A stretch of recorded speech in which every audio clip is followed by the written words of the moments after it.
Hello, today is Monday, September 24th, and thank you for tuning into this video. Welcome to Lunation. Today I would like to talk a little bit about the Aries full moon and the Ace of Swords and how we can use this energy to the best of our capability and with the most excitement and passion possible.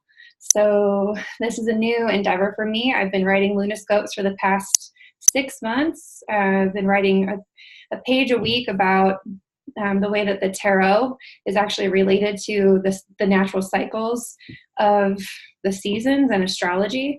And today I decided to add a new component, which is component videos to help even maneuver a little bit deeper if that's something that you're interested in. So I've made a little chart and I want to share it with you so you can I like to use cycles to understand not only kind of what's happening right now, but what's brought us to this point and what's coming after that.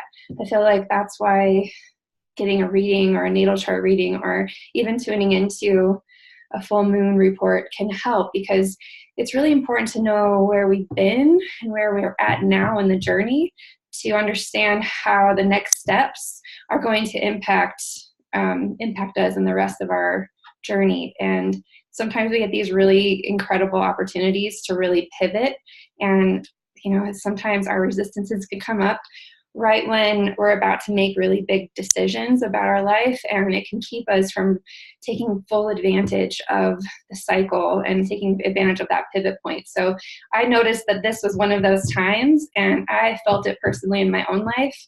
And so I dug in deeply to discover what it was that I needed to do. And now I would like to share that with you because you may be experiencing something similar. So I know it would be really worth it and valuable for you to let go of whatever you're afraid of and just step in. So I'm going to explain to you why this is the best time. So first of all, this is like the halfway point for the zodiac year. And I want to kind of show you, I created a little chart to create a kind of a picture story, because I know a lot of times in astrology, there's a lot of symbols and things that are less accessible. So I made a picture diagram. So our season, our springtime, or if you're in the Northern Hemisphere, our springtime, and the zodiac traditionally in tropical astrology starts with Aries. So Aries would be the time in our Earth experience where the seeds are just emerging out of the earth. And there's a lot of, this is a time of cardinal fire. And during Aries, we have to use cardinal fire to actually push into the new endeavors that we want for our lives. And so we can use the metaphor of the seed bursting open and the little tiny green pod bursting through the dark, dark earth to reach the light. Another metaphor I like to use is it takes a lot of cardinal, like fiery, directed energy to give birth to a baby. And so if you think about the baby's womb, when the baby's in the mother's womb, it's like the baby's in Pisces in this like beautiful oneness soup with its mother. And when that mother starts to have contractions, she starts to get a lot of fire, and she has to really use her will. It's not the time to, fall back into going with the flow. She needs to actually direct her attention and force to helping that baby to release from her body, even if that is just being present with the power, being present with the force. So cardinal fire is what births things into existence. And I'm willing to bet that back in March, you had something that you wanted to start bringing into the world. I know I did, and a lot of people I talked to, this could have been just a simple, it could have been anything. It could have been grandiose, and it could have been kind of just a simple hobby, a new idea for yourself. But it took some energy, and you probably got really excited, and you wrote down all these great like affirmations and, made plans for how you would achieve your goals. And that's kind of utilizing that cardinal fire. And then as it moved through the seasons into April, we moved into Taurus. And Taurus is when we actually start to see the little sprouts of our ideas beginning to bloom, beginning to reach the surface. And at that point in time, when the the plant gets the 2 leaves, it actually starts to present itself as what it is. You start to identify the needs of this plant. So plants need sunlight, water, safety from conditions and all these things to grow and nourish. And at that point also, our goals and dreams needed things in order for them to be nourished. This is similar to a baby's life. A baby, after it's born and the cardinal fire brings it into the earth, we have suddenly very strong needs. The baby needs warmth, it needs food, it needs shelter, it needs its mother's love, it needs all these things, and they're really vocal about getting those things. So in April, we started to collect the things that we needed in order to have our dreams flourish. When we moved into Gemini season, that was March to April to May. So then May started Gemini season. And this is a point where the plant really starts to put roots down, and it starts to interact with its environment. And so back during Gemini season, you probably started to talk to other people about what you were doing and get feedback on like whether or not this was a viable thing. People probably started teaching classes, and they started just communicating with people who they wanted to be working with. And I noticed a lot of different small groups started to form.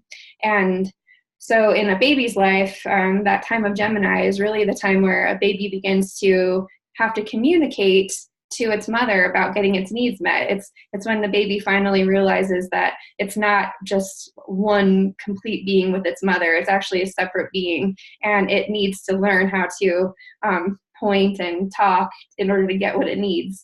And it's also, you could say that Gemini season is a time where there's a little bit of judgment that needs to take place. You need to use the two sides of your brain to start to label things as like, I want that, I don't want that, and start forming opinions about your environment.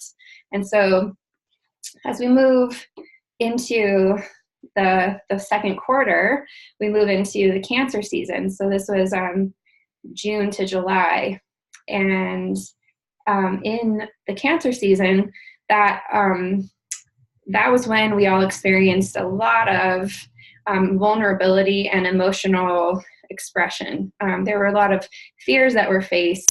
There was a lot of emotional things happening in the world at that time. There were, our own feelings of victimization of our childhood, or, witnessing victimization in the world. And it kind of got that dream that we started having in March, April. It kind of brought that dream to a deeper place of emotional purpose. And so, and then any part of the idea that was like, a little, like where, like basically nothing could stay if it didn't really have a place in your heart for it. And so our passion emotionally was really deepened for our purpose, or whatever our dream was that we wanted to bring into fruition. And so right down here, that was when, so the way I compare that to the development of the tree is that's when these small plants, they're beginning to be tested by the elements. It's starting to get hot, and we've got, dark and light, and we have so much sun. And, the summertime's kind of an interesting time when plants are either going to make it or they're not going to make it. How when you plant a garden, you get your things and all your little sprouts come up, and there's like that pivotal moment in the summertime where if you didn't give it enough water, if you didn't give it enough shade, if you didn't protect it from the elements, it just doesn't make it. And so some of them make it and some of it don't. And I witnessed that a lot of us had different things that we had to kind of like, okay, those pieces aren't going to make it. These pieces are, and I'm going to continue to nurture these pieces because they're going to make it. So that's the plant. In the metaphor of the baby, just to stay consistent, when a baby recognizes that it is separate from its mother, and it recognizes that it has other people in its world that it needs to communicate with, that can also create a little bit of a separation anxiety in the baby, and it could feel great sorrow. realizing that you're separate from your environment, you're separate from your mother, can be really hard on a baby. And I have a baby myself, so I really witnessed that with her. And I witnessed that since I know this about her development, and I take the time to really like pay close attention to her needs and really help her to understand that she's safe, that she goes off and she plays so much more freely. And when I don't have the time to do that, I can tell that it really affects her emotions, and she's a lot more clingy later. And so that's how the development of cancer kind of affects in early childhood development, and then the plants. But this was also happening for our beliefs and our endeavors. That some of the things needed more care, and we needed to slow down. We really needed to look at them and be with them, because we couldn't just power through and just with our will make things happen. There's a lot that comes up emotionally when we try to do that. And so as we moved and transitioned into Leo season, in the middle of summer, in the Leo season, we had all kinds of retrogrades and Mars retrograde, and we had all this kind of kind of staticky, washy energy that was going on. And I don't know about you guys, but it was really difficult for me to even, I got really fired up. I got really passionate again, but I didn't know exactly where to channel all that energy. And I had a more like personal processes that I had to do. And it like really tested me to see, are you really in? Like, is your heart really in it? Do you really want to continue with this? Because there's a lot of other things that you can become passionate about. What do you really, really, really still want to do? Is this still viable? Do you still want to continue like to put energy into these things? And so this is the Leo season, is during the time where the tree or the plant is really starting to come into its maturity. It's got its roots. It's been stable enough. You know, it's not bearing flowers and fruits yet. It's just really trying to like dig in deeper to the earth and really expand to the sun. It has a lot of resources available to itself, and it's kind of like a teenage plant, if you could say that. And in the space of childhood development, it's also a time when if you have like nurtured that baby and the baby feels safe, then it will just start going and playing and enjoying being a human and making messes and enjoying like playing, being imaginative. And so that's what we went through there. And then go this side, then we hit Virgo season. So this is the season we just completed. And in what I experienced was something became mature. Something actually came to a maturing in my life. That seed that I had watched sprout and what I had like nurtured in the beginning, it actually came to a really important place where I could see like, this is actually something. This is actually something that I can use. I can serve with. This is viable. I've received feedback like that. It standed through the tests of the summertime, and I feel like I'm ready to really move forward with this and be confident in sharing that thing. And so I liken that to a time where the tree has finally come to its mature state, and it's actually beginning to have flowers. And the flowers are the beginning stage of what we're stepping into here. In the case of the baby, I would say that this is the time where the baby's been playing and having fun, and if it's played hard enough and it's really like felt that heartfelt joy of living, when the parent calls it into the house to get cleaned up and ready for dinner, that baby will run in happily because it feels hungry. It's been playing long enough that it wants to go in and it wants to do the work, and it wants to get cleaned up because it's excited about what will come.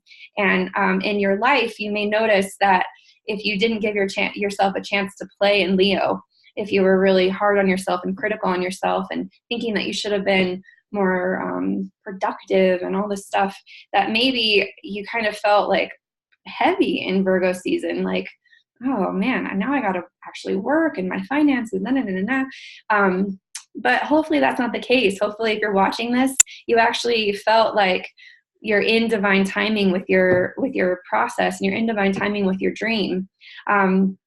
So all of this is a background to the full moon that we're having right now. And the reason why I shared all of this is because without knowing, like it, I feel like if we don't know kind of the context of these full moons and the context of the cycles we move through, then it's really difficult to just take a little tiny nugget out and have it be really useful for us and practical for us in our lives. You know, there are cycles that we live among. There's divine timing to all these things, and not everything just can happen overnight. These things grow organically. We are natural beings, and we grow organically. Trees and people grow organically, and so do our dreams and our endeavors. I'm sure like things can miraculously be manifested. And I'm not limiting, I don't want to limit anyone's belief of that. If you're capable of miraculously like overnight manifesting things that, you know, usually take time to build, that's amazing. I just know that I find a lot of peace when I recognize that what I'm doing has a really natural way of growing. And if I want it to be sustainable and strong like a tree, there are elements to that strength that I'm willing to do. I'm willing to work through that. And I wanted to share that with you because at this full moon in Aries, right now the sun is pretty much right on this line, moving from Virgo to Libra, moving to the time where the tree is blooming with flowers. And you might see, you know, in the Northern Hemisphere, we're moving into fall, but I'm not really talking about the seasons here. I'm just talking about the flavor of that energy. When that tree begins to bloom with flowers, that's when it begins to attract.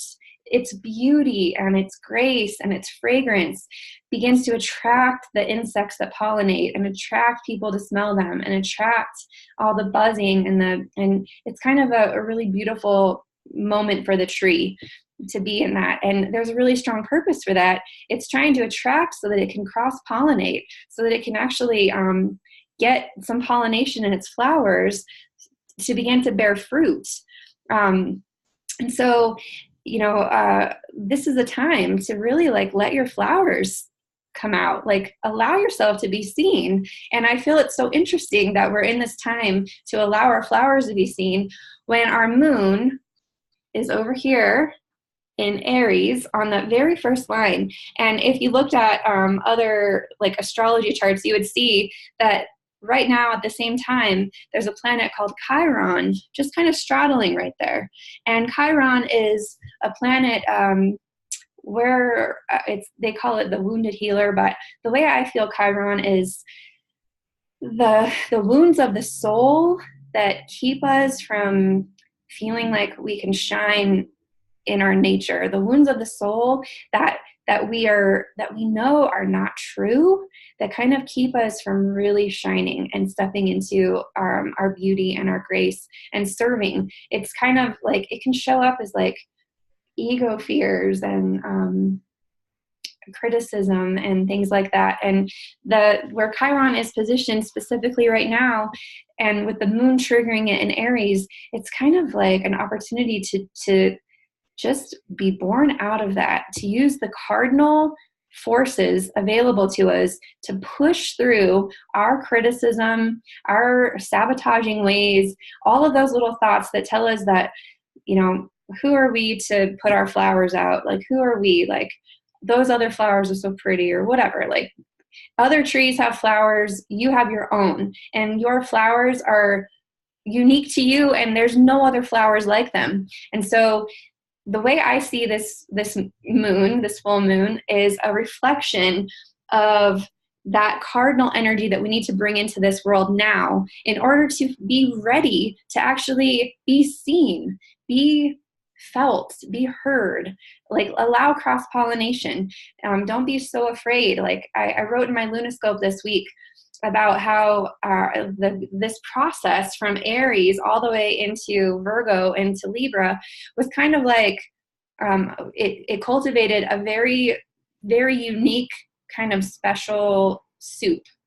And we took everything, we harvested everything in Virgo from our garden, all of the beautiful lessons we learned and the people we met and the dreams that we have and the ones that resisted and the ones that persisted. We brought all of those together, and now we have this soup that we have to share with people. And there's lots of us that have this, like, we made the soup and it smells so good, and we're like, gosh, it'd be so wonderful to invite people to share this with me. Like, and then an immediate next thought, you could have some fear thought of like, oh, but so-and-so maybe doesn't like that, and I don't know how that will be perceived. And so if that is something that you're kind of wrangling with right now, I just wanted to get on to let you know that your dreams and everything that you are, they're perfect just as they are. They're unique and special to you, and the world needs your flowers. It needs you to share these things. There's something special that each one of us has that, is just waiting to cross-pollinate with something else to trigger a whole cascade of beautiful things. And we never know. We don't have any idea what that mystery and magic how it will unfold. But I can tell you as a sneak peek into the rest of the year, up to March, the cross-pollination that you do right now, that you push through in this full moon and you actually give birth to in this time of Libra, and letting yourself merge and be seen, will become something that will grow. The petals of this flower will fall off. So there'll be a miniature, like a grieving for the end of the flowering stage. If you emphasize flowering in your life, that might not feel great. But if you understand that actually is a time of fertilization, that the petals fall off, and then you have the fruit body growing. And as that fruit body grows, you can actually see that the fruit will become ripened, and all of those ideas and thoughts will incubate deeply in the belly of Scorpio. And in Sagittarius, that fruit will become super ripe and ready to be plucked. It will be this beautiful truth that you'll be ready to, take off the tree and bring to market. And I'm not going to get too far ahead, but the rest of the story is that by Capricorn season, those of us that are on this trajectory, we're going to have something that's actually existing in the earth, that actually is fundamental and foundational, that will be in alignment with our greater purpose. It's just getting through this scary moment now, just getting through. We've got through all of this personal growth stuff. Now the personal growth is moving into how you're being seen by other people, which is exactly why I'm making this video. It's okay for me to be seen. It's okay for all of us to share what we have. And the next 3 months are going to be a really beautiful time for all of the things that we share now, for this beginning point. And as you can see, the cycle will continue. We'll bring those fruits to market. We'll open them up and share the abundance of everything that we've learned with our communities. And all of this one fruit is going to hold so many seeds. And we have no idea where all those seeds will go. They'll be taken all over the place. Like, the internet's amazing. You have no idea what kinds of things you can say in this time right now that will affect people months from now, and how they'll bloom and blossom and cross-pollinate and create foundations and change people's lives. So let those seeds grow and germinate, and by next March, we're going to be seeing a whole different landscape, and the cycle will begin again. So that is my take on the Aries full moon. It's really exciting for me. I am really grateful that you watched this video and that you're joining me on this journey and for smelling my flowers. And I hope that you cross-pollinate and like and share my message and share one of your own. I write lunoscopes on my website, lunation.live, and I post them on Facebook and in my Facebook group, Lunation Live. Lunation Live is my business page. So thank you so much, and I hope that you tune in again. I'll be doing these once a week now. All right, thanks. Bye.